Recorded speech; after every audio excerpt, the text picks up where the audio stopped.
Aí, tá gravando. Então, eu quero compartilhar rapidinho, antes de nós iniciarmos a leitura, um breve entendimento, assim, né, a respeito do que é teologia sistemática, né? Então, quando a gente vai falar da Bíblia, a Bíblia, ela não está organizada em forma cronológica, né? Tem uma forma lógica que segue aí, principalmente a Vulgata Latina, depois, a primeira tradução foi a Septuaginta, né? Tradução do Antigo Testamento do hebraico para o grego, e depois uma das famosas traduções foi a Vulgata Latina com Jerônimo, lá no IV século. E aí começa a se organizar a Bíblia também em formato sistemático, doutrinas sistemáticas, né? Então, quando a gente fala do texto bíblico e de doutrinas bíblicas, elas não estão organizadas, elas estão espalhadas, né, por toda a Bíblia. Então, quando a gente fala de pecado, tu vai encontrar pecado em Gênesis, vai encontrar pecado em Êxodo, vai encontrar pecado no Novo Testamento. Então, não tem uma sistematização própria da Bíblia. Então, imaginem os temas e as doutrinas como esse slide, assim, elas estão espalhadas pelos livros bíblicos. A ideia da sistematização, até eu uso aqui, né, nos meus cursos, esse slidezinho aqui, é pegar esse conjunto, né, de verdades que estão espalhadas pela Bíblia e sistematizar, organizar. Então, por exemplo, quando a gente fala da doutrina das últimas coisas, que é a escatologia, nós vamos encontrar escatologia em Daniel, vamos encontrar escatologia em Apocalipse, em Mateus, Marcos, Lucas, Jesus falando sobre as últimas coisas, nós vamos ver Paulo falando em Coríntios, nós vamos ver Paulo falando aos Tessalonicenses, ou seja, as doutrinas bíblicas estão espalhadas pelos livros, né, pela Bíblia toda. Então, a ideia de sistematizar serve justamente para que a gente possa compreender melhor as doutrinas, entender melhor as doutrinas, e aí não cair no erro ou ainda, né, no equívoco de uma má interpretação a respeito de uma verdade bíblica. Então, por muito tempo, para quem já foi de igreja tradicional, como a Assembleia de Deus, sabe que por muito tempo a igreja confundiu, e talvez até hoje confunde, doutrina com costume, né? E olha para o conjunto de costumes da igreja e acredita que isso é doutrina. Na verdade, não, né? Usos e costumes, eles se modificam ao longo do tempo. Eles variam de acordo com a localidade, com a região, né, com a época. Agora, a doutrina bíblica, ela é permanente, ela é imutável. Quando a gente fala da doutrina do pecado, ela é a doutrina do pecado desde a origem do pecado.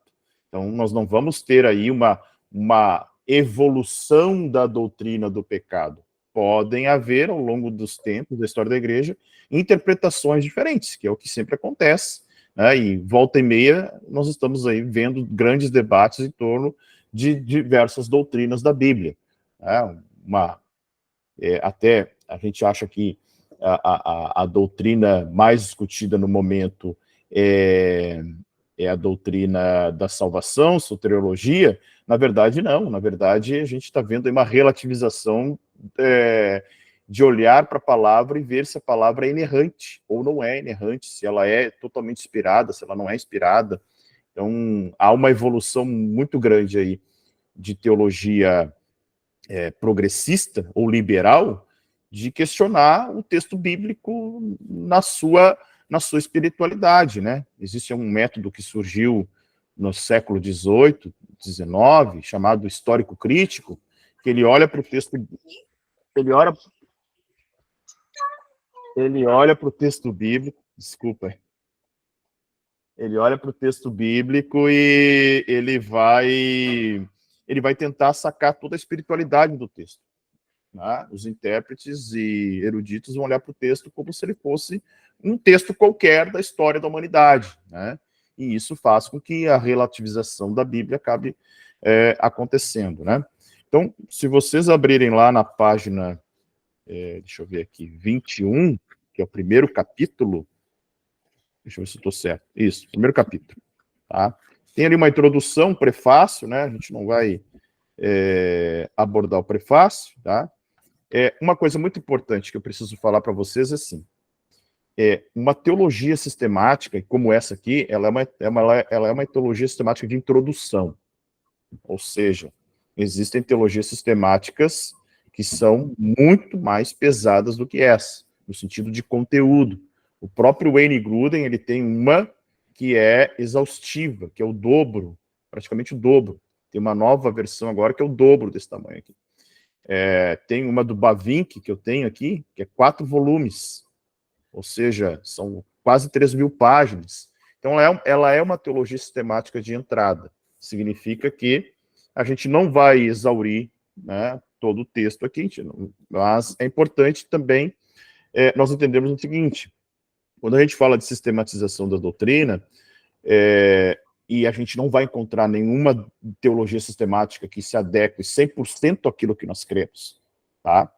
Nós vamos encontrar teologias sistemáticas calvinistas continuistas, carismáticos, pentecostais, luteranos, tá? Então, qual vai ser o nosso trabalho? Vai ser se debruçar sobre doutrinas e talvez olhando para todas as teologias sistemáticas, acho que a problematização vai estar sempre na doutrina da salvação e também na escatologia, daí é onde a gente vai, né, debater e firmar o que nós cremos, tá?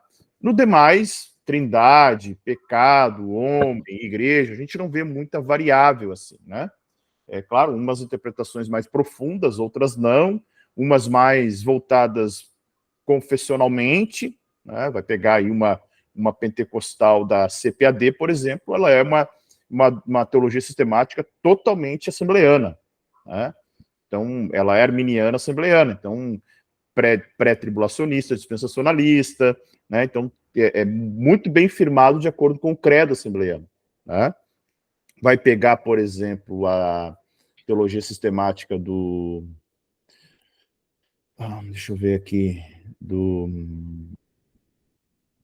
deixa eu ver, do Miller Erickson, ela tem um sentido mais calvinista, bem pesado, assim, né? Então, cada teologia sistemática tem, aquilo, tem a parcialidade do autor, né? Sempre vai ter quem está escrevendo, compilando e juntando doutrinas da Bíblia, ele vai ter boa parte também a interpretação e para o lado que ele se inclina.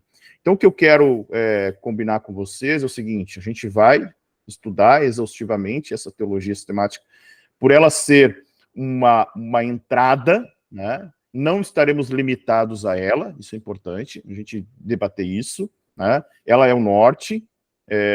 Quando a gente fala de teologia, de estudo de teologia, a gente não pode ler só aquilo que a gente crê também, então existirão pontos de divergência em relação àquilo que nós vamos ler e aquilo que a palavra da vida crê, e serve até para a gente fundamentar também o que nós cremos, né? Olha, de que forma nós cremos, de que forma tratamos determinado assunto em relação ao pecado, à salvação, à escatologia, e aí a gente vai fundamentando, tá? Então, primeiramente, estamos aqui só com a ideia de nós fazermos o seguinte: eu não queria fazer uma leitura exaustiva, talvez a gente até poderia trabalhar da seguinte forma, de estabelecermos que cada um faça a sua leitura, né? E aí a gente discutir pontos importantes a respeito disso, senão a gente vai ficar mais de 2 anos lendo esse livro, né? E a ideia não é ficar só na leitura, a ideia é fazer esse debate, essa discussão, né?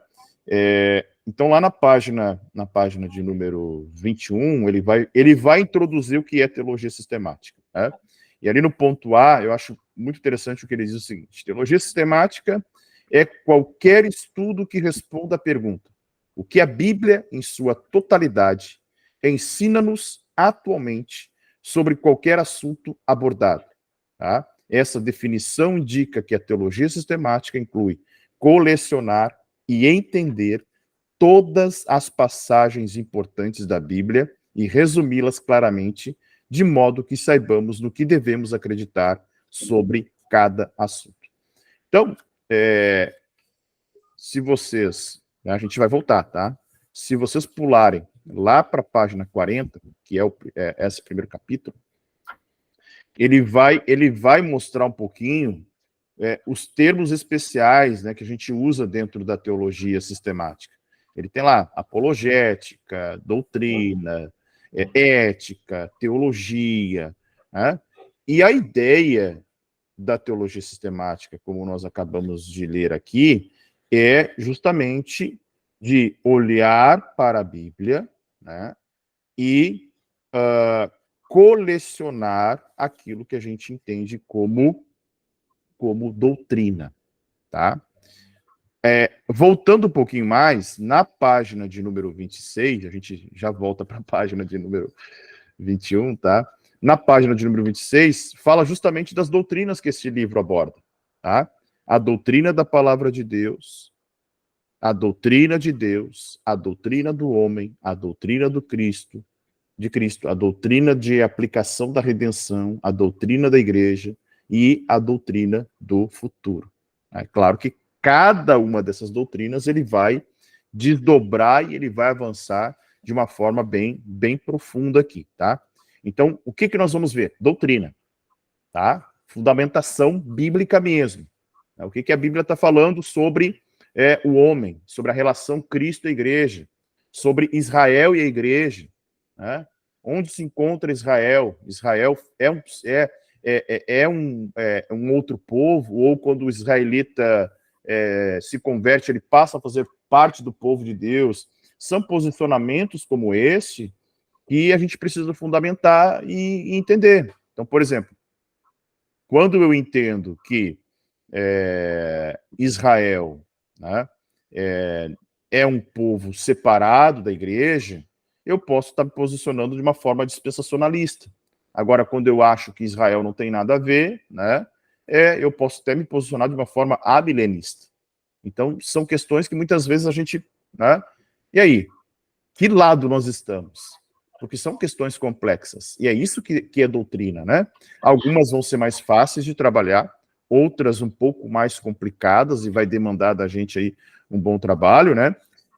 Mas o que é interessante dessa primeira página de número 21 ali, é o que ele diz, é aquilo que devemos acreditar sobre cada assunto. O que nós devemos acreditar sobre cada assunto. Então essa é a ideia de nós estudarmos teologia sistemática. Página 22, ele vai falar correlação com as outras disciplinas, tá?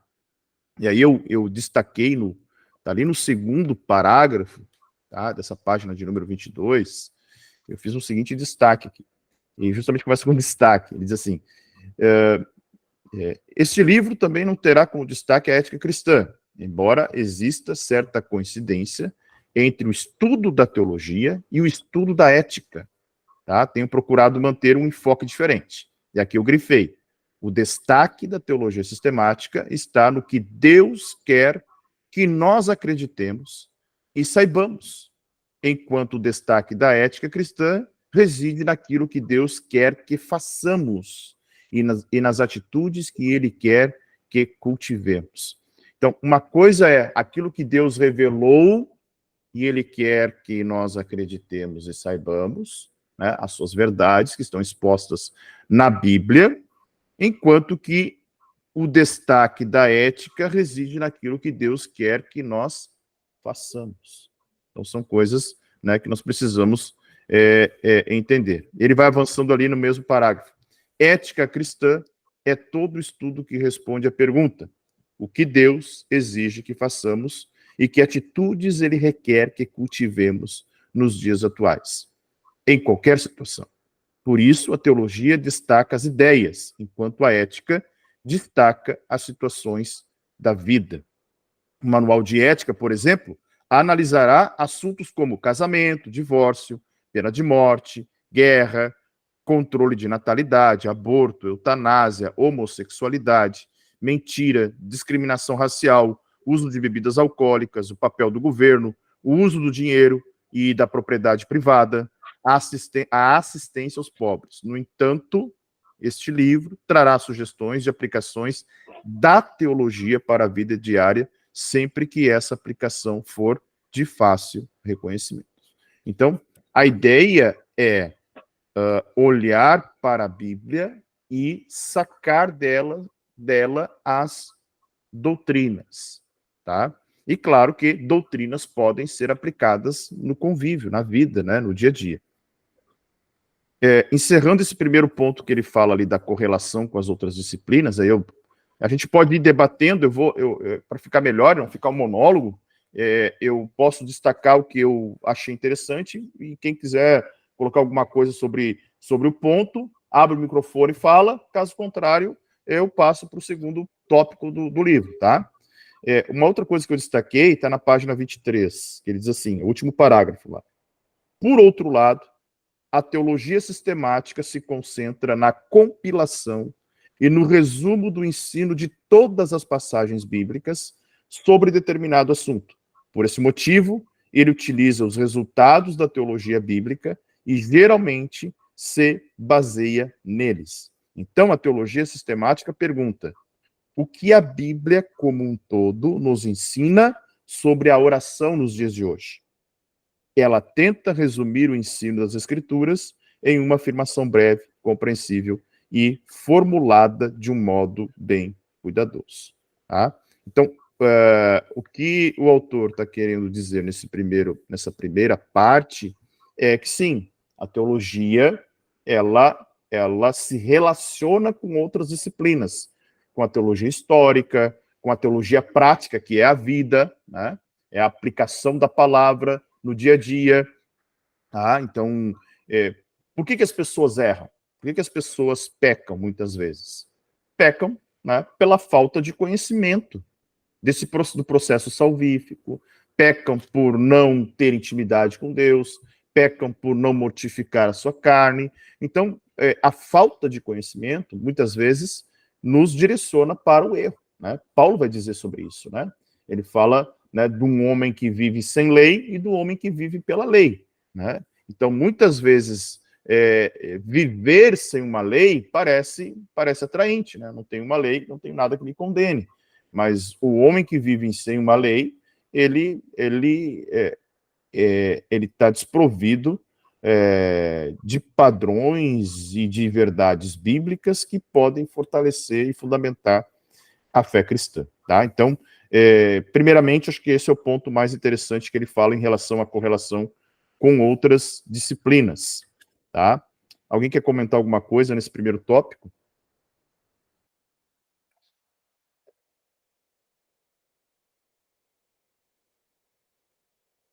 Não? Beleza. O segundo, ele fala sobre... Pode falar, Cris.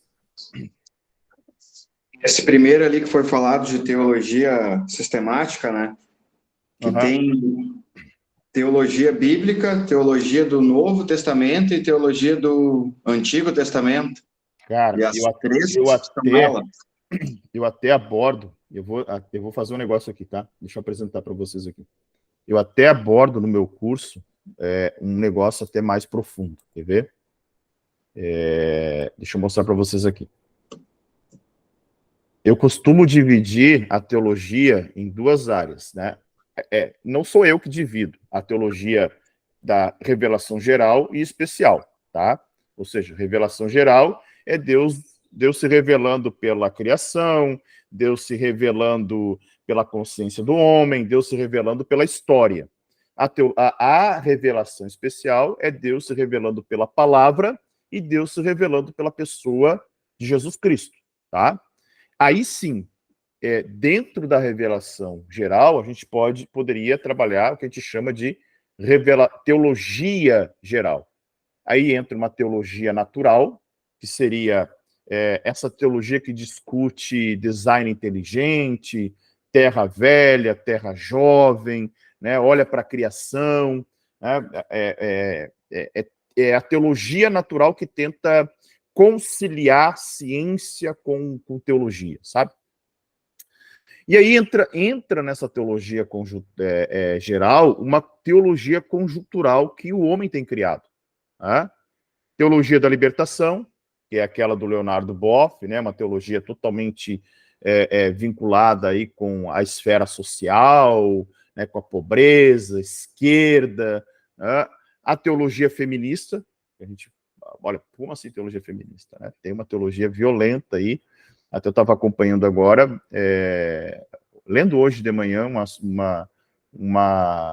um assunto sobre os concílios que a Igreja Presbiteriana tem feito, porque ela tem um movimento feminista dentro dela, colocando o concílio na parede para que as mulheres possam pregar. E a Igreja Presbiteriana, a mulher não prega, né? Então, é uma igreja que está sofrendo uma influência, não talvez só da teologia feminista, mas de questões internas.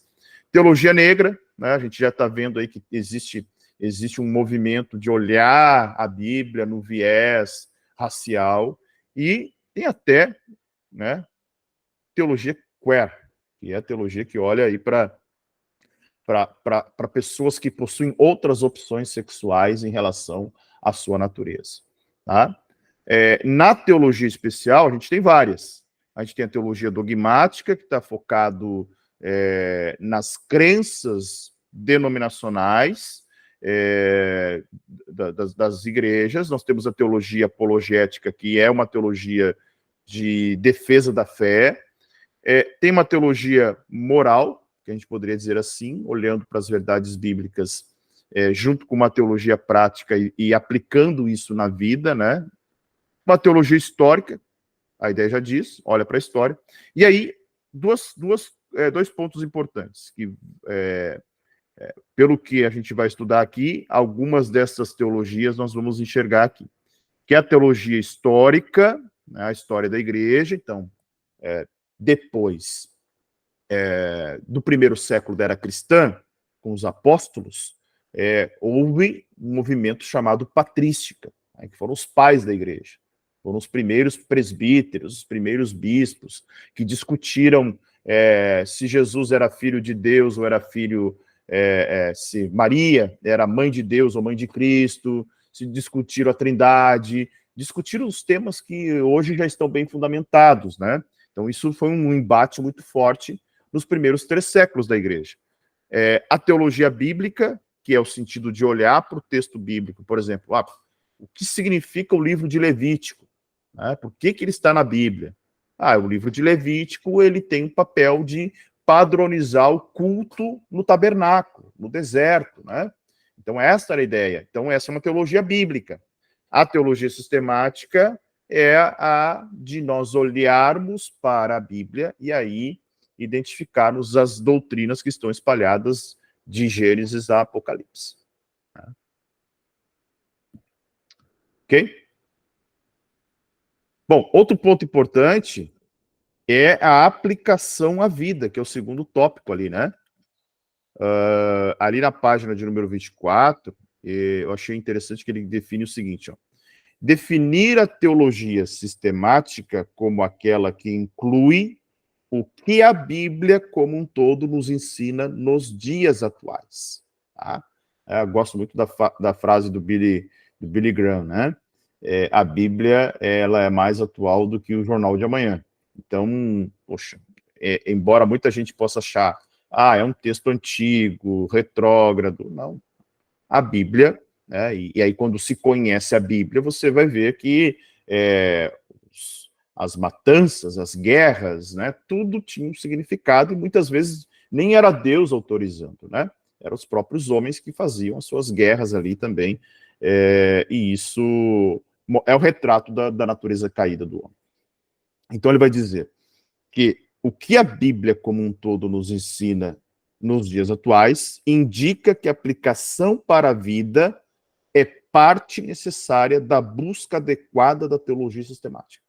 Então, estudar a teologia sistemática é justamente para nós vivermos a palavra, tá? Aplicarmos a vida. Tá? Por isso, todas as doutrinas devem ser vistas em termos do seu valor prático para a vida cristã. Então, quando eu me aposto de uma doutrina bíblica, né, com entendimento a respeito, por exemplo, da salvação, ou escatologicamente falando, né, entendendo, por exemplo, o que acontece com uma pessoa que morre, para que lugar ela vai, o que acontece, o que ela espera. Isso gera não somente esperança, fé, e também faz com que nós possamos ajudar outras pessoas no entendimento, né? Porque creio eu que muitas pessoas, não só dentro da igreja, mas pessoas dos nossos convívios que não são praticantes, não possuem uma fé ativa, elas possuem muitas dúvidas a respeito, principalmente, da vida após a morte. E ter o domínio, ter essa clareza de uma doutrina, pode nos ajudar nesse processo de evangelização também, tá? Não só na evangelização, mas no fortalecimento da nossa própria fé. Tá? Até porque somos sabedores que se nós não fundamentarmos a nossa fé, nós podemos, e todo mundo corre o risco de esfriar na fé ou ainda de apostatar da fé, né? Abandonar a fé. Então, quando não há uma clareza, quando não há um constante buscar, né, isso pode, às vezes, também contribuir para o enfraquecimento de uma vida de devoção. Ele continua, em nenhuma passagem das Escrituras Sagradas encontramos a doutrina sendo estudada como um fim em si mesma ou dissociada da vida cotidiana. O que ele está querendo dizer? Eu não vou estudar, dominar a soteriologia para dizer que eu sei tudo sobre soteriologia, né? Ou a chamada a ordem da salvação, né? Primeiro vem a eleição, depois vem o chamado, depois vem a conversão, depois vem a justificação, depois vem a filiação. Não é simplesmente para nós sermos doutores no assunto. É para a vida cotidiana mesmo, né? É para o discipulado, é para nós fundamentarmos as pessoas. Eu estava pensando esses dias, por que as pessoas saem da igreja? Qual o motivo das pessoas desertarem a igreja? Primeiro, talvez pelo convívio, né? Quando elas não se encaixam, elas não se sentem, falta o sentimento de pertencer. Não me sinto aqui, não faço parte, estou excluído, peixe fora d'água, saio da igreja. Outro motivo, e talvez um dos grandes motivos, além da falta do pertencimento, é a falta de conhecimento. É a falta de uma fé fundamentada, né? Quem tem fé fundamentada não abandona por qualquer coisa. Quem tem fé fundamentada tem relacionamento com Cristo. Quem tem fé fundamentada não balança com qualquer vento. Contrário de pessoas que facilmente desertam a igreja. Então, notem que a ideia de conhecer a teologia sistemática é para a vida cotidiana, do discipulado, do fortalecimento, da edificação da igreja, né? Ok? Então, o segundo ponto fala sobre a aplicação à vida, tá? Tem alguém que gostaria de falar alguma coisa sobre esse ponto? Aplicação à vida.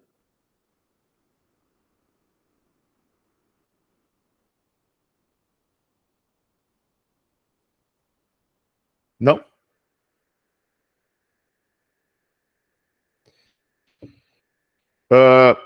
Bom, terceiro ponto.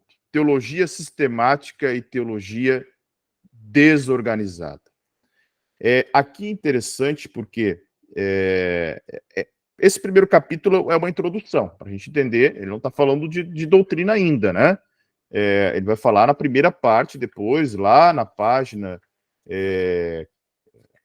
depois da página 40, 41, que aí a gente vai começar a falar de doutrina mesmo, tá? Então, o que ele está falando aqui é o seguinte: se usarmos a definição de teologia sistemática, chegamos à conclusão de que a maioria dos cristãos, na verdade, pratica teologia sistemática, ou, pelo menos, elabora afirmações de teologia sistemática várias vezes por semana. Por exemplo, podemos declarar que a Bíblia diz que todo aquele que crê em Jesus Cristo será salvo, ou que Jesus Cristo é o único caminho para Deus, ou mesmo que Jesus está voltando. Então, essas expressões que fazem parte do nosso cotidiano como cristãos, expressões que a gente já ouviu, já falou, é teologia sistemática. Né? Só que muitas vezes, o que ele está dizendo nesse tópico muitas vezes ela pode estar desorganizada, né? Porque a gente não tem essa visão. Olha para a Bíblia, Antigo e Novo Testamento. Né? Antigo Testamento, muitas vezes as pessoas até olham e ignoram um pouco. Né? É velho. Aquela ideia do Velho Testamento. Claro que tem coisas que se tornaram obsoletas, realmente. Né? É o que eu digo. Não vai a Israel e vai ver gente sacrificando animal. Né? Não vai a Israel, não vai ver gente carregando a Arca da Aliança. Esses elementos estão obsoletos, mas os mandamentos, né? Não precisa ir a Israel para ver isso, né? Hã? Não precisa ir a Israel para ver carregar a arca, dá para ver aqui? Dá para ver aqui, né? Não, mas ele perdeu o sentido. Tanto é que não era qualquer um que carregava a arca, né? E havia todo o cuidado, nem os levitas carregavam a arca de qualquer maneira, né? Os sacerdotes, quando levantavam o acampamento, eles enrolavam nos tecidos ali, e os levitas que carregavam não tocavam diretamente na arca, justamente porque a arca representava a presença de Deus ali, né? Então, tem coisas que realmente caíram no desuso, né? Agora, a parte... A lei civil também caiu em desuso. Né? Olha, a questão das purificações, do cerimonial, dos juízos, olho por olho, dente por dente, essas coisas caíram em desuso. Né? Mas nós não podemos esquecer que o Antigo Testamento projeta, né, e aponta para Cristo. Então, é interessante porque ele vai dizer o seguinte, né? Tudo isso, segundo parágrafo ali do ponto 3, tudo isso são resumos do que as Escrituras dizem e, por isso, são afirmações de teologia sistemática. De fato, toda vez que o cristão diz algo sobre o que toda a Bíblia diz, de algum modo está praticando a teologia sistemática. Segundo a definição que inicia essa sessão, por pensar sobre vários assuntos e responder a pergunta: o que a Bíblia como um todo nos ensina nos dias de hoje? Então, a ideia de estudar a teologia sistemática é fundamentar as verdades bíblicas que nós precisamos dominar. Né? Então, a ideia desse grupo é nós nos debruçarmos, estudarmos, nos aprofundarmos, e aí termos uma teologia sistemática ao invés de uma teologia desorganizada. Né? Que é o que pode acontecer. Né? Olha, daqui a pouco cada um tem uma visão escatológica. E se nós não simplesmente tivermos um ponto de referência na nossa declaração de fé e não nos aprofundarmos, pode ser que a gente fique a vida inteira juntos e não discuta. E aí, tem milênio ou não tem milênio? O arrebatamento é antes ou depois, ou é no meio da grande tribulação? Vai haver grande tribulação? Né? Qual juízo? A igreja vai passar por um tribunal, o tribunal de Cristo, as bodas do Cordeiro? Não tem. A igreja reina no milênio, a igreja está com Cristo no milênio. Então são questões que muitas vezes, se a gente não se debruçar sobre o tema, fica difícil da gente ter um parâmetro e ter um balizador. Né? Claro que muitas coisas, tá?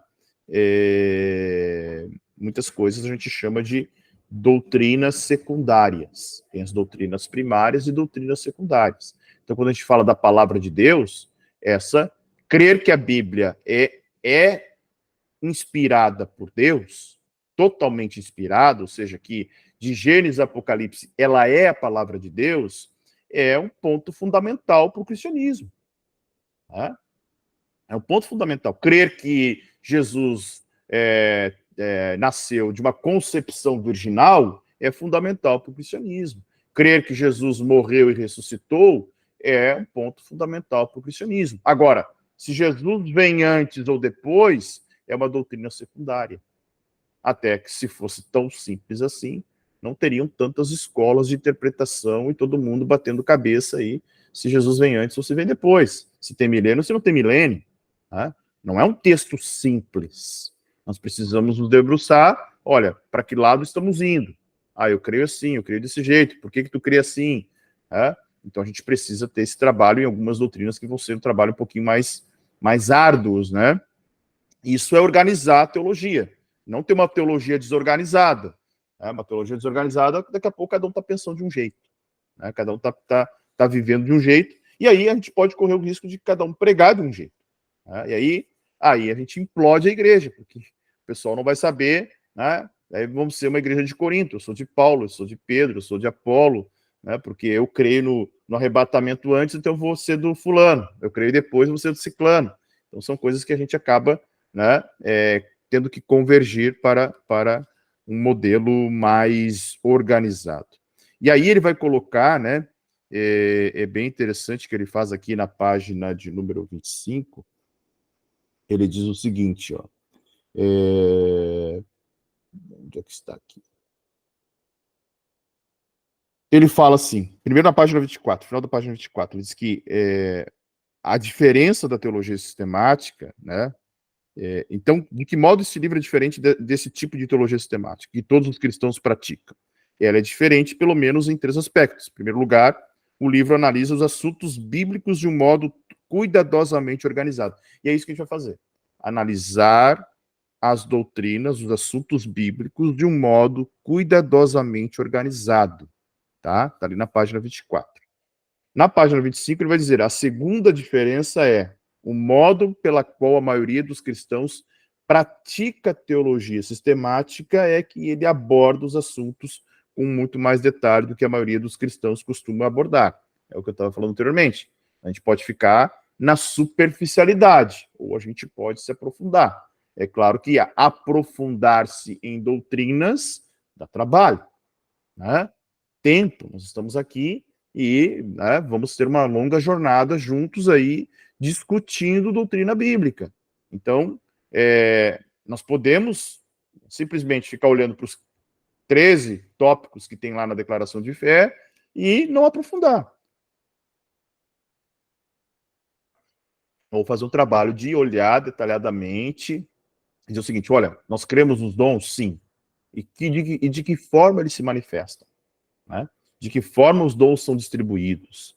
Né? De que forma a igreja se edifica por esses dons? Então, são coisas que a gente trabalha nesse momento. E, em terceiro lugar, ele diz que, no final da página 25, que o estudo formal da teologia sistemática viabiliza um resumo do ensino bíblico bem mais preciso do que aquele que o cristão normalmente faria sem ele. Na teologia sistemática, o resumo dos ensinos bíblicos deve ser expresso em palavras bem exatas para evitar confusões e para excluir os ensinos falsos. Na verdade, um dos sinais de maturidade na compreensão da teologia sistemática reside na precisão do uso das palavras para resumir os ensinos da Bíblia, tá? Então é justamente isso, ou seja, todo mundo falando a mesma, não é todo mundo pensando igual, mas em pontos, tem uma frase de Agostinho que eu gosto muito, que ele diz assim, nas coisas essenciais, unidade, nas não essenciais, liberdade, nas demais coisas, amor. Então, naquilo que é essencial para o cristianismo, para uma doutrina saudável, nós precisamos ter unidade. Né? Naquilo que não é essencial, nós temos liberdade. Tá? Essa é a ideia de se trabalhar uma teologia sistemática. Aí o quarto ponto está na página 26, esse é fantástico, porque ele vai dizer o que é doutrina. O que é doutrina?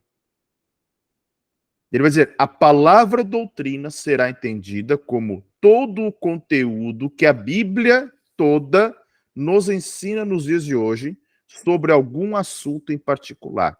Essa definição se relaciona diretamente com a nossa definição anterior de teologia sistemática, já que demonstra que a doutrina é simplesmente resultado do processo de executar a teologia sistemática com relação a um determinado assunto.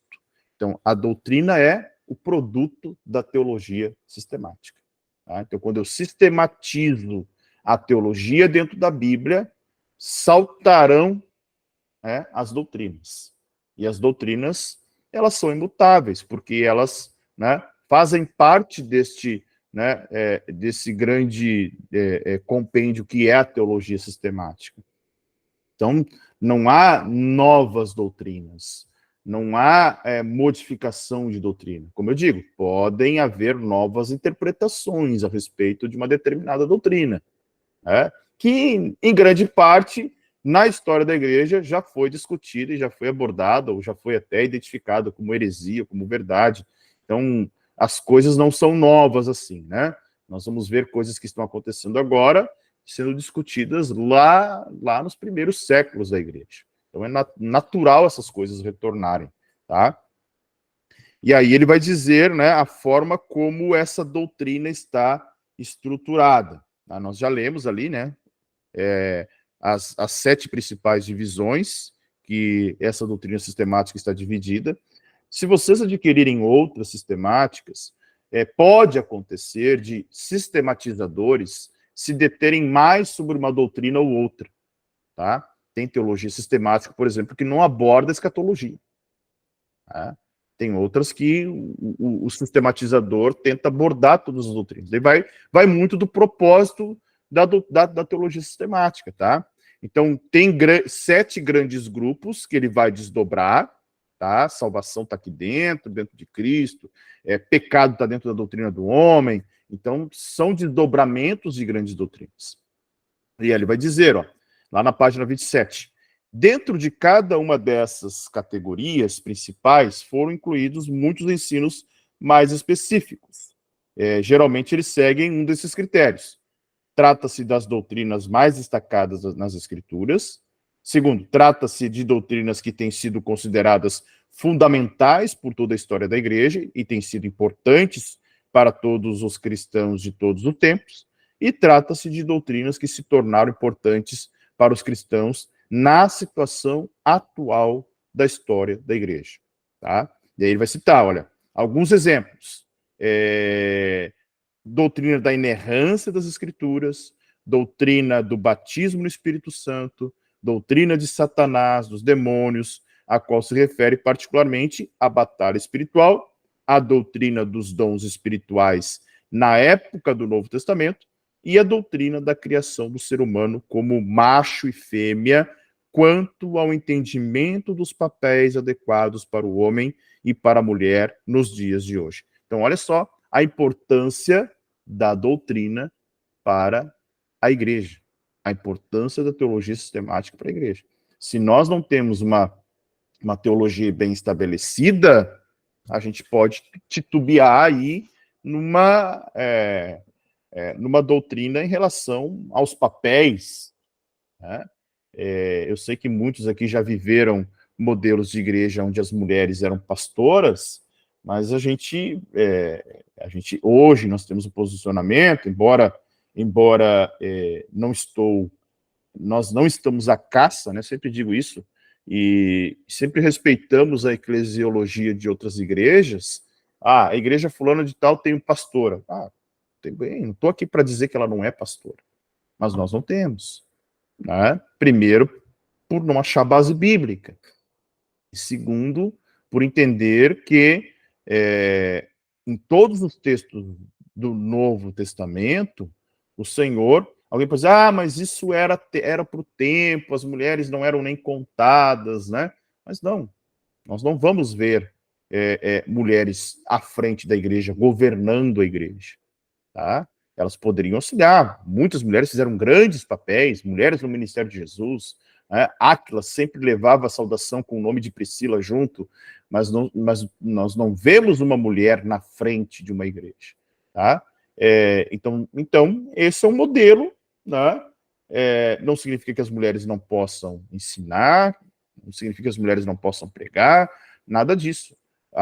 O nosso modelo acredita que as mulheres não podem governar no sistema eclesiástico. Só isso, tá? Mas, se nós não conhecermos isso, daqui a pouco a gente tem posicionamentos a favor e contra. Estou dando um exemplo aqui porque hoje me chamou muita atenção a questão da igreja presbiteriana, que é uma igreja, né, que a gente é conhecidíssima por ser ferrenha nesse assunto, de não abrir, e o concílio está dividido porque alguns querem que as mulheres tenham liberdade, ensinem, preguem, e a velha guarda está firmando o pé, né? Então, imagine, se uma igreja como a presbiteriana está passando por isso, né? Imaginem o que outras igrejas não estão. E aí a gente vê isso muito no meio neopentecostal, né? De mulheres estarem à frente de igrejas, elas serem pastores e os maridos, né?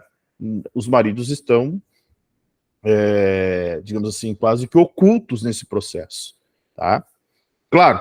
E aí a gente poderia até discutir se isso seria básico, né? Primário ou secundário, que é a página de número 27 ali, que é o outro ponto. Eu não sei se alguém gostaria de falar alguma coisa sobre o 3 e o 4, que eu emendei os dois aqui. Fica à vontade, levanta a mão aí, ou abre o microfone e já pode falar. Para a gente ter a participação de todos.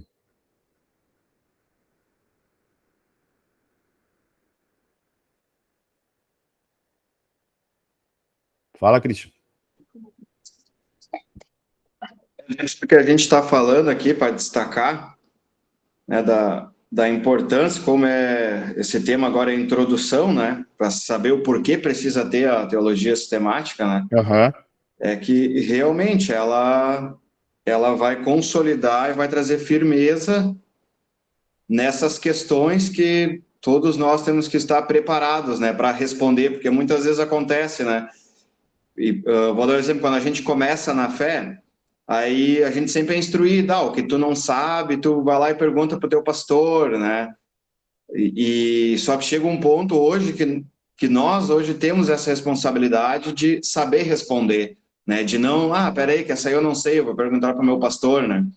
Então vejo que hoje na posição de presbitério, na posição de liderança, como é importante hoje nós sermos essas pessoas que vão perguntar para nós, o que é falado sobre isso, sobre aquilo, né?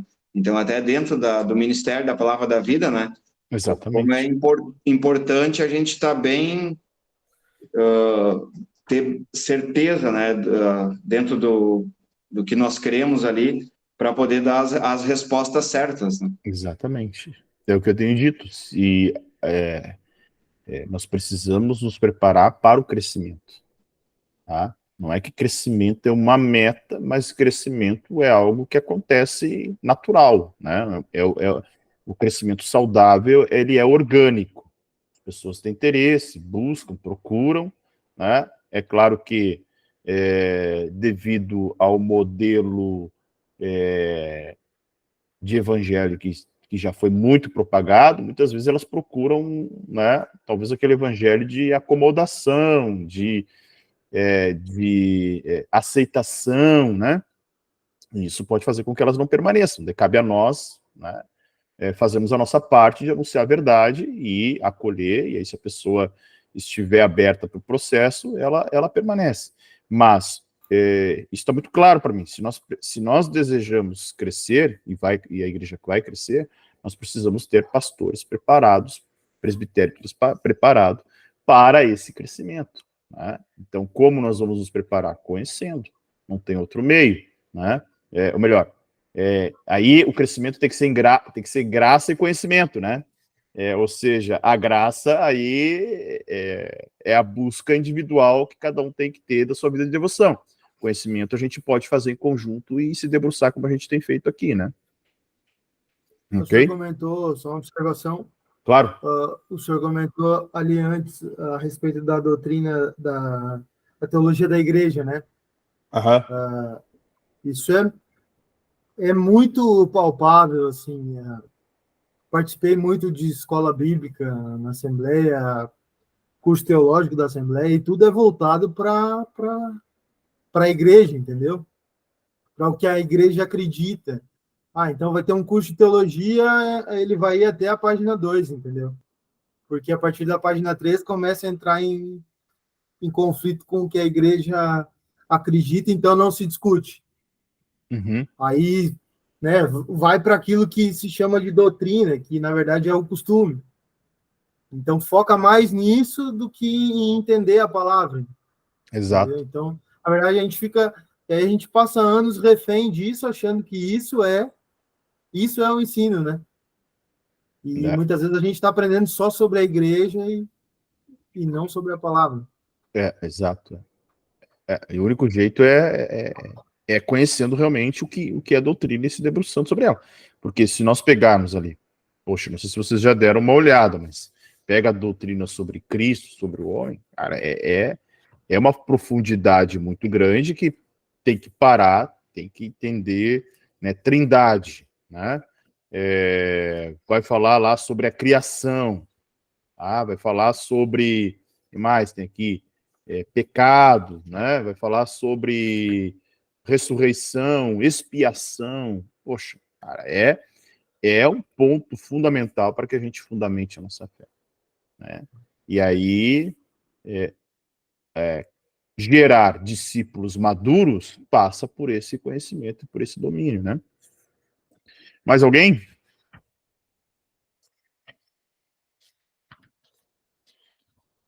Olha só, daí ele vai avançar aqui sobre doutrinas básicas ou secundárias, né? Ele diferencia o que é doutrina básica. Doutrina básica é aquela que causa um impacto significativo sobre o nosso pensamento, sobre as outras doutrinas, ou que exerce um impacto significativo sobre o modo como se vive a vida cristã. A doutrina secundária é aquela que causa pouco impacto sobre a maneira como pensamos sobre as outras doutrinas, e bem e bem pouca influência sobre o modo como vivemos a vida cristã. Tá? Então, quer ver um exemplo? É importante conhecer, mas que impacto teria hoje para nós o milênio? Tá? Que impacto tem ser pré-milenista ou pós-milenista? Pouquíssimo impacto. Para a vida agora, nesse momento, pouco impacto. Né? Agora, entender o processo de justificação. Né? Poxa, isso tem um impacto para a vida prática da igreja, né? De todos os discípulos, de todos nós. Então, tem coisas que fazem parte da doutrina, mas são doutrinas secundárias, que não vão impactar como se vive, né? Olha, pré-milenista ou pós-milenista não vai influenciar a forma como eu vivo hoje, né? Não influencia. Agora, bom entendimento em relação ao pecado, à doutrina da salvação, né, em relação à doutrina da Trindade, em relação ao Espírito Santo, isso influencia totalmente, tá? Então, tem um impacto direto, né? Sou continuista ou cessacionista? Poxa, isso tem um impacto direto, tá? Isso tem um impacto direto. Tá? Então, para nós, isso se torna uma doutrina primária, né? Básica, fundamental. Já milênio, a gente pode discutir, né? E aí, realmente, tem muitas formas de interpretar, por exemplo, o milênio, e aí essa forma pode variar de acordo com o que as pessoas pensam. Ali no final da página 27, ele vai dizer: seguindo essa norma, doutrinas como a autoridade da Bíblia, trindade, divindade de Cristo, justificação pela fé e muitas outras seriam consideradas acertadamente como doutrinas básicas. Tá? Então, justificação pela fé, não por obras. Tá? Não é o pelagianismo, né, ou o semi-pelagianismo. Autoridade da Bíblia. Tá? A autoridade da Bíblia é fundamental. Tá? Entender que a Bíblia ela é inspirada por Deus, ela é inerrante, ela é infalível, ela interpreta a si mesma. Tá? Quando eu me posiciono dessa forma, opa, né, eu entendo que a Bíblia é a minha única fonte de regra para a vida, né, e para a prática cristã. Pode falar, Cris. Fala. Não, só levantou a mão. Tá bom.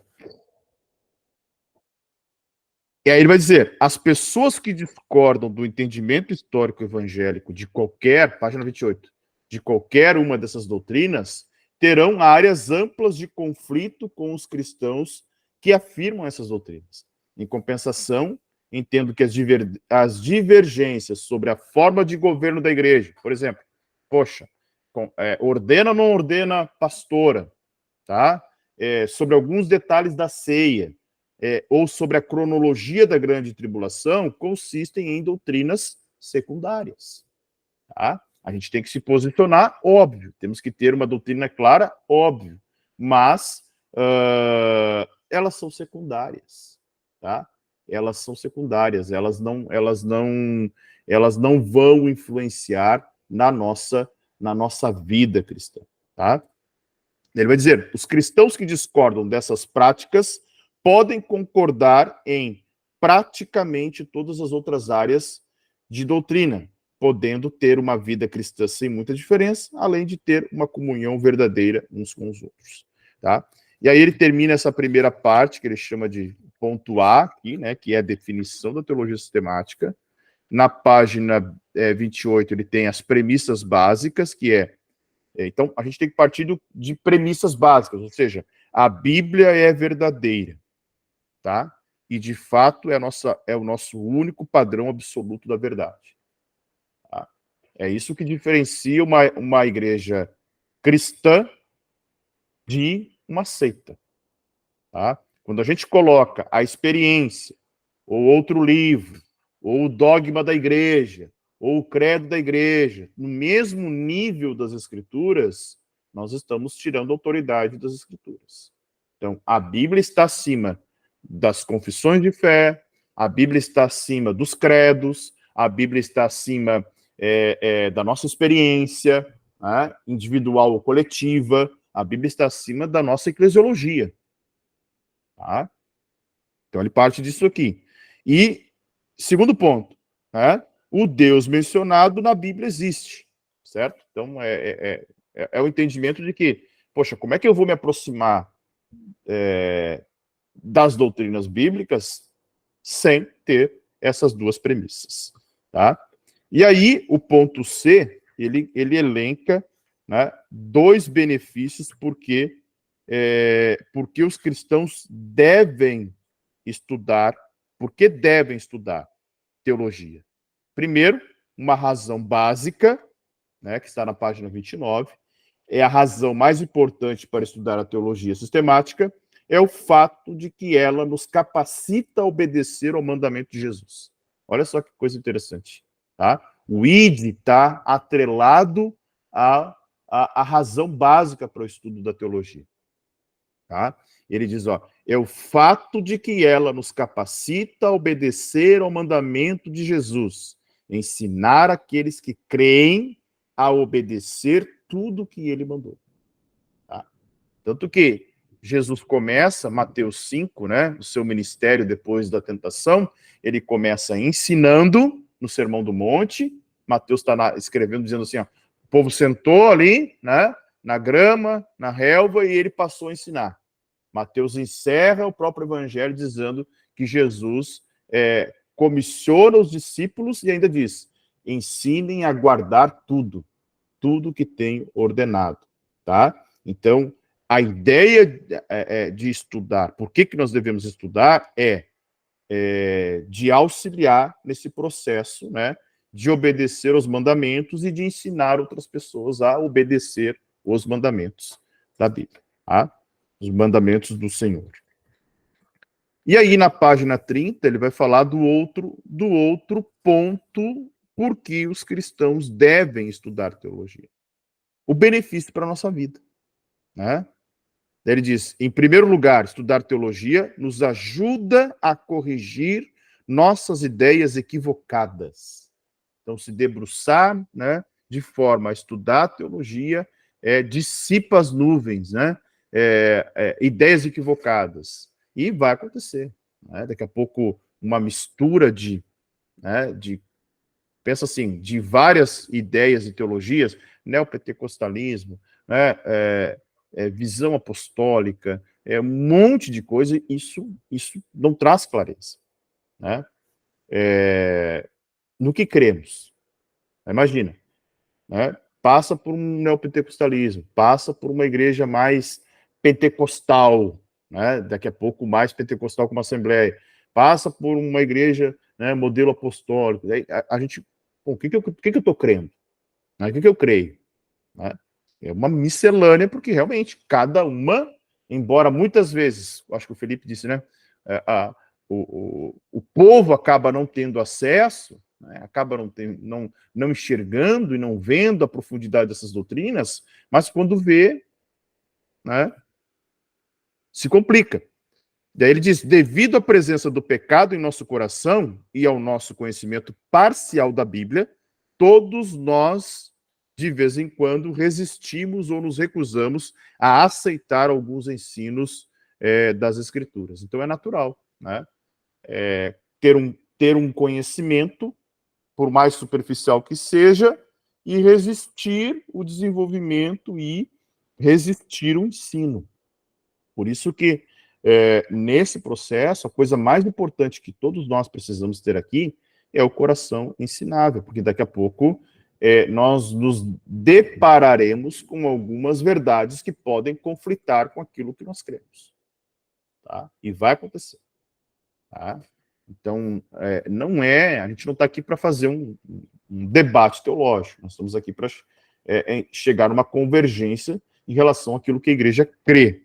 Tá? Então, conhecimento parcial é prejudicial. Tá?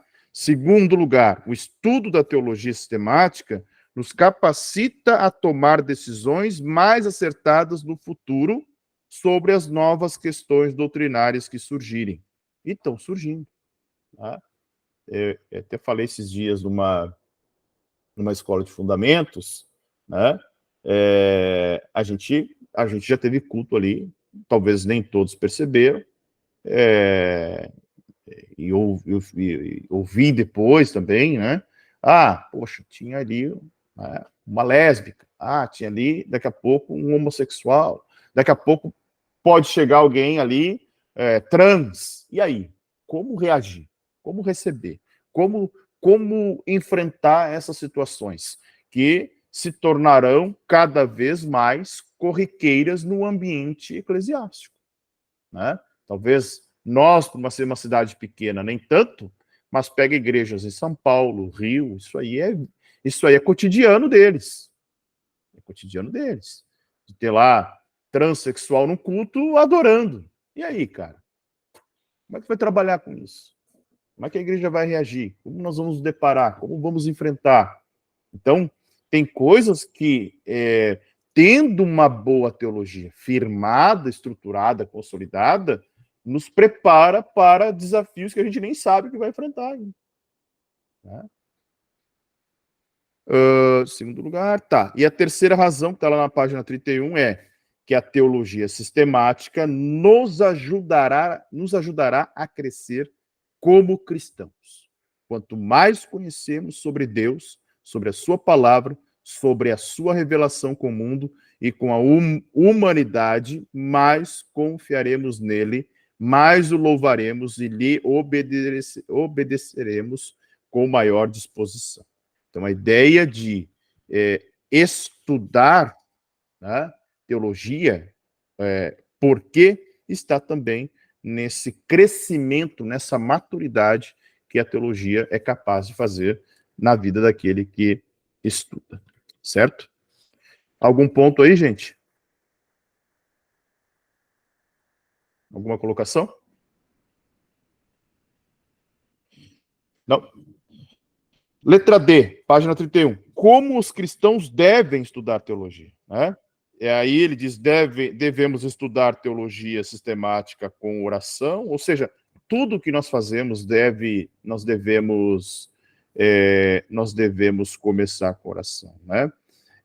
Quando nós estabelecemos que a oração é a premissa para tudo aquilo que nós realizarmos, e principalmente ao se aproximar da palavra de Deus, nós estamos reconhecendo que é o Espírito Santo quem capacita o homem, né, a interpretar melhor as Sagradas Escrituras, né?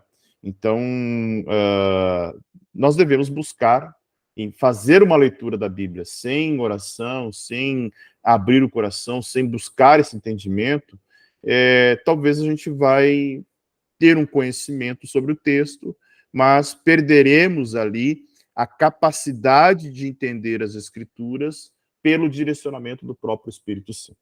Tá? Na página 32, ele vai dizer ainda que nós devemos estudar teologia sistemática com humildade, ou seja, um dos pontos principais do estudo da teologia é a humildade. Né? A falta de humildade na teologia, ela fecha qualquer discussão, qualquer debate. Achar que nós podemos colocar pontos finais na teologia. Gente, tem 2000 anos de cristianismo e nós temos aí um vasto campo, né, de vertentes, de confissões, de entendimentos, de interpretações que mostram que 2000 anos não foram suficientes. Ou seja, nós seremos nós aqui que vamos colocar um ponto final em algum determinado assunto, tá? Então, nós temos que ter humildade quando nós nos aproximamos do texto bíblico, quando nós estudamos o texto bíblico, quando nós vamos justamente nos deparar com as verdades. Terceiro, ele vai dizer, devemos estudar teologia fazendo uso da razão, ou seja, nossa fé é racional, né? Não é uma fé cega, não é uma fé tola. O Edinho vai cair daqui a pouco. Acorda, homem. Vai cair o teu celular daqui a pouco da mão aí.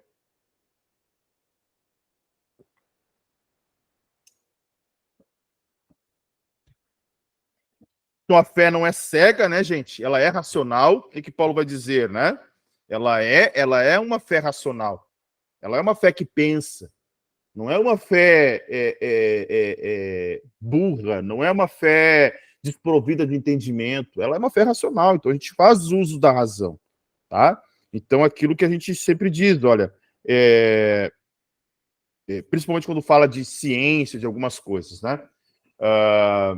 A Bíblia não tem um compromisso de dar respostas para a ciência, tá? Embora ela valide muitas coisas que a ciência discute, mas a Bíblia não é um livro científico, não é um livro biológico.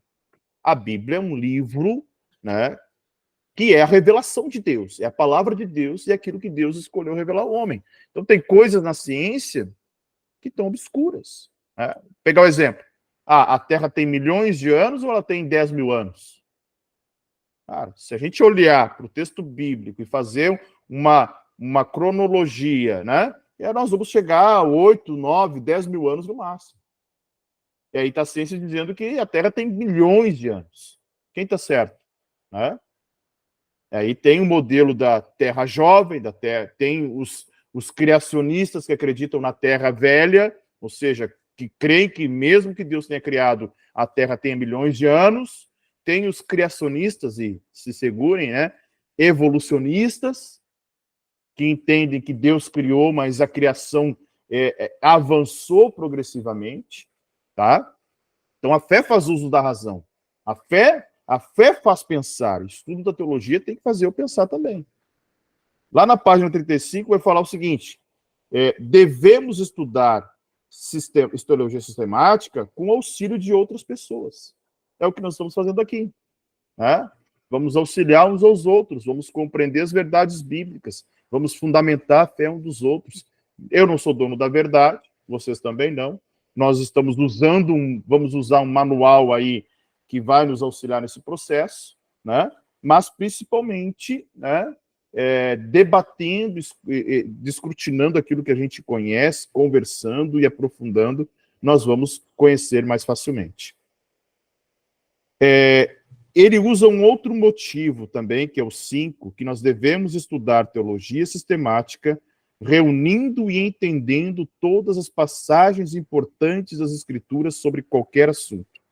Daí ele vai dizer, encontre todos os versículos importantes, ou seja, quando a gente vai falar de pecado, poxa, né? Quando a gente vai falar de salvação, quando a gente vai falar de Cristo, quando nós vamos falar de escatologia, Quando nós vamos falar de Espírito Santo, quais são os textos principais? Nós temos que conhecer. Tá? Então, por isso que a gente está nesse movimento de falar para os irmãos, tragam a Bíblia, tragam a Bíblia, tragam a Bíblia, né? Manusear a Bíblia, ter a Bíblia na mão, memorizar alguns versículos chaves, conhecer os versículos chaves de cada doutrina. Nós precisamos fazer isso, tá? É claro, não estou dizendo que vocês vão precisar decorar, mas, por exemplo, quando nós falamos de oração, poxa, a oração do Pai Nosso é o seu modelo. A oração de Jesus no Getsêmani, são modelos de oração. Tá? Quando nós falamos de vida no Espírito, textos que Paulo fala sobre vida no Espírito. Então, são coisas chaves que ninguém vai decorar a Bíblia toda, impossível, né, fazer isso, mas nós precisamos ter a ciência de textos chaves que vão nos fundamentar. Outro ponto importante, né, que eu creio que vocês estão fazendo é anotar, resumir, né, grifar versículos, grifar o livro, ter essas anotações, é muito importante, porque confiar na memória, tá? Eu não sei vocês, mas às vezes eu só estou fazendo uma coisa, se eu me distrair, daqui a pouco eu já nem lembro o que eu estava fazendo. Né? Então, a anotação, o grifo, resumir, né? Isso é muito importante, ler a passagem, né? A gente sempre costuma dizer, vai fazer um estudo, vai pregar alguma coisa, tem que ler 2, 3, 4 vezes o texto que vai falar. Então, a gente tem que ter esse domínio, tem que ter essa familiaridade com o texto, né? Tem que se aprofundar no texto. E aí, por exemplo, quando nós formos falar de uma doutrina específica, nós vamos ter que conhecer os textos. Né? Então, não é simplesmente da cabeça do sistematizador que saiu o texto aqui. Né? Não, ele reuniu textos bíblicos para isso. Resuma os ensinos dos vários versículos em um ou mais princípios que a Bíblia afirma sobre o assunto. Ele diz, o resumo não precisa necessariamente ter as mesmas palavras que as conclusões de outra pessoa. Cada um de nós pode ver detalhes das Escrituras que outros não percebem. Né? Então, anotar aquilo que nós estamos entendendo do texto, e porque o próprio Espírito Santo também pode nos auxiliar nesse processo de revelação. Tá? Página 37, devemos estudar teologia sistemática com muita alegria e louvor. Então, o estudo da teologia não é simplesmente uma atividade intelectual, não é o nosso propósito.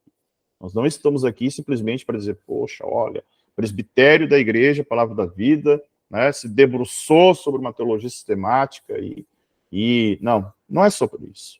É um estudo sobre o Deus vivo, né, sobre as suas maravilhas, sobre a obra da criação, sobre a obra de redenção, né? Então, a ideia é colocar o coração, a alegria, a vida, né? Ele vai dizer, precisamos amar tudo o que Deus é, tudo o que ele diz e tudo o que ele faz. Tá? E aí a gente vai realmente atingir o propósito com esse trabalho, que é o de fundamentar a nossa fé, né? Que é o de estruturar a nossa fé. Daí na página de número 38, diz, geralmente no estudo da teologia, a reação do cristão deve ser parecida com a de Paulo, quando refletiu sobre o argumento teológico extenso com o qual encerrou Romanos 11:32. Ele irrompe em um louvor alegre diante das riquezas da doutrina que Deus lhe deu a capacidade de expressar. Ó profundidade da riqueza, da sabedoria e do conhecimento de Deus. Quão insondáveis são os seus juízos e inescrutáveis os seus caminhos. Quem conheceu a mente do Senhor? Ou quem foi seu conselheiro? Quem primeiro lhe deu, para que ele o recompense? Pois dele, por ele e para ele são todas as coisas. A ele seja a glória para sempre. Amém. Aleluia. O livro é estruturado assim, o Edinho não recebeu dele ainda, né? Acho que deve estar chegando, né, Edinho? Ele está estruturado assim, ó. Ele tem uma explicação, depois ele tem perguntas para revisão, está lá na página de número 39. É legal a gente fazer isso, né? Olhar e tentar responder essas perguntas, tá? Nesse encerramento dessa introdução, tem 4 perguntas. Diz assim, ó, Defina a teologia sistemática e analise sua correlação com as outras disciplinas teológicas. Segundo, o que é doutrina e como se relaciona com o estudo da teologia sistemática. Terceiro, apresente 4 razões pelas quais os cristãos devem estudar a teologia sistemática. E quarto, cite 6 atitudes ou atividades que devem caracterizar ou acompanhar o estudo da teologia sistemática. Né? É legal isso, né? Porque daqui a pouco é até uma forma da gente trabalhar, gente, né? A gente pode começar o próximo encontro revisitando essas perguntas, né? Para a gente olhar para o capítulo, fazer uma leitura e fazer um trabalho profundo mesmo. Poxa, né?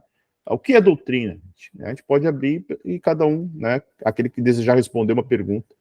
E ele tem perguntas para aplicação pessoal, ou seja, de que forma eu pego a doutrina e aplico na minha vida, tá? É legal porque ele vai falar assim, ó, ali na segunda. O que provavelmente acontecerá a uma igreja ou denominação que desiste de aprender sobre teologia sistemática por uma geração ou mais que isso? Será que esse fato acontece com a sua igreja? Então, são coisas práticas, né? Que ele vai abordar. Na página 40, ele fala de termos especiais que surgem aqui e também passagem bíblica para memorização. Então, essa última parte de cada capítulo, ela é mais pessoal, né, para um aprendizado interno. Ele vai fazer isso em cada capítulo, tá? Cada capítulo ele tem lá pergunta para revisão, pergunta pessoal, termo especial, né, e passagem para memorização, tá? Esses termos especiais é legal, porque vão enriquecer o nosso vocabulário, né? O que é doutrina básica, o que é doutrina secundária, o que é apologética, o que é pressuposto, o que é paradoxo, né? São palavras que às vezes estão no nosso cotidiano, mas a gente não para e não se debruça para entender e aumentar o vocabulário, que também é importante, né? Nesse processo de aprendizado. Certo? Então, fica de tema aí, a gente, para a próxima quarta-feira, pegar as perguntas da página 39 e tentar responder elas aí, de acordo com aquilo que nós lemos hoje. E aí, na próxima quarta, a gente se debruça na doutrina da palavra de Deus, que vai falar ali sobre a autoridade e a inerrância da Bíblia. Aí a gente vai começar a adentrar realmente nas doutrinas da Bíblia. Certo? Tem alguém que quer colocar alguma coisa aí? Sugerir alguma dinâmica aqui, se a dinâmica tá legal. É a primeira vez que eu faço isso também, né? De pegar um livro e estudar ele, sem que seja um roteiro que eu tenha estabelecido, então também posso estar sujeito aí a alguma coisa que a gente tem que ajustar. Se tá bom esse modelo, né? Vamos indo desse jeito, destacando os principais tópicos, debatendo, sempre buscando no próximo encontro uma atividade para a gente avançar. Não sei se alguém quer contribuir, aí fica à vontade.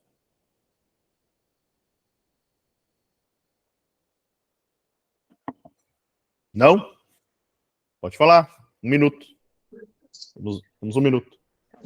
A interação de todo mundo é legal, que aí tem umas visões diferentes, né? Que nem Felipe ali, que vem da Assembleia, outro que vem de outra denominação.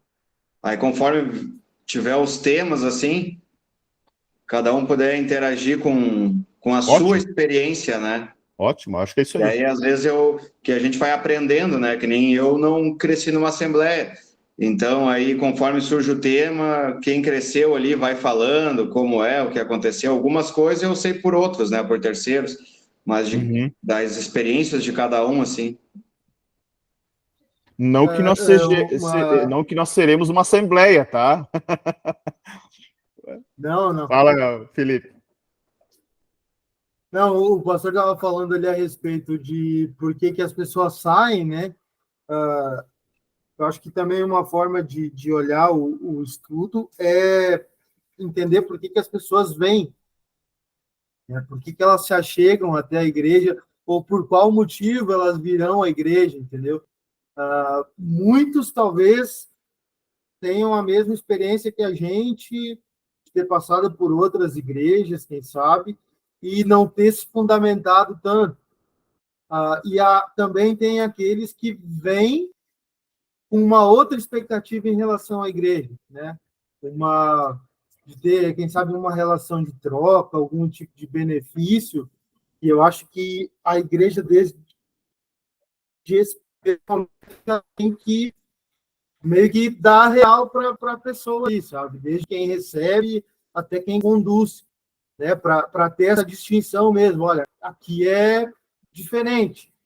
Então, com esse embasamento, que a gente vai conseguir preparar as pessoas para o caminho delas, né? Porque eu vejo assim, é muito aleatório, né? As pessoas vêm muito no aleatório. Tá? Quem fica, quem busca, precisa se direcionar, precisa seguir esse caminho, né? Precisa continuar aprendendo, precisa passar por algo desse tipo. E eu acho que é isso. O professor falou de quem vai, né? Mas também a preocupação de quem vem e como que é recebido. Né? Concordo. Mais alguém? Acho que é uma boa temática a gente olhar sempre com esse viés, né? De por que as pessoas estão vindo para cá, né? E realmente fundamentá-las, né? Claro que vai ter aquele que vai correr, né? Tem pessoas que enxergam aquilo que eu falei domingo, enxergam a igreja como um ambiente de troca, né? De comodidade das suas vontades, e a hora que perceberem isso, não vão permanecer, mas nossa função é fundamentar aqueles que estão chegando, que estão ficando, né? Tem alguns casos ali de pessoas que estão chegando que eu sei que vieram de um modelo neopentecostal e que nunca tiveram contato com teologia nesse nível. Então a gente vai precisar também ter essa paciência e esse entendimento de aprofundar essas pessoas também. Né? Eu faço até observação, assim, hoje, se a gente fosse fazer um evangelismo, o que a gente ia falar para as pessoas, entendeu? Porque talvez muito do que os nossos irmãos iriam falar, talvez nós aqui não, talvez a gente teria um cuidado no que falar, mas talvez muitos dos nossos irmãos poderiam falar alguma coisa que não condiz com o que vai acontecer depois. Vem que vai estar tudo resolvido, vem que vai estar tudo certo, entendeu? É esse cuidado da gente se preparar antes da gente ir para a rua, entendeu? Exatamente. Não, verdade. Mais alguém?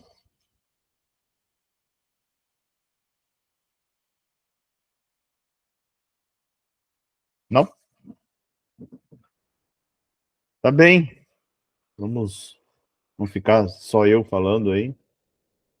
Christian, agradece esse momento aí. Nos reunimos na próxima quarta-feira, às 8h30 de novo. E aí a gente avança ali a partir do capítulo 2, né? Página de número 43. Autoridade e a inerrância da Bíblia. Amém. Amém?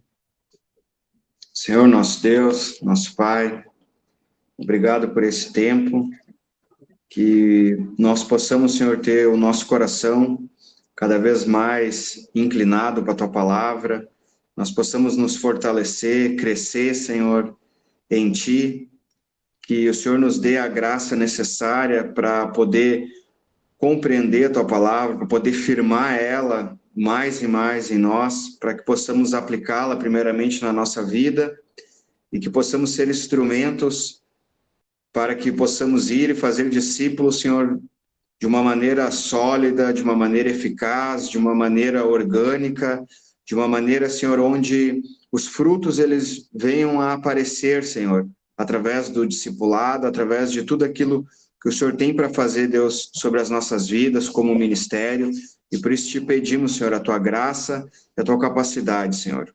Te agradecemos, toda honra e toda glória é Tua, Pai, no nome de Jesus. Amém. Amém, irmãos? Vou parar Amém. a gravação aqui.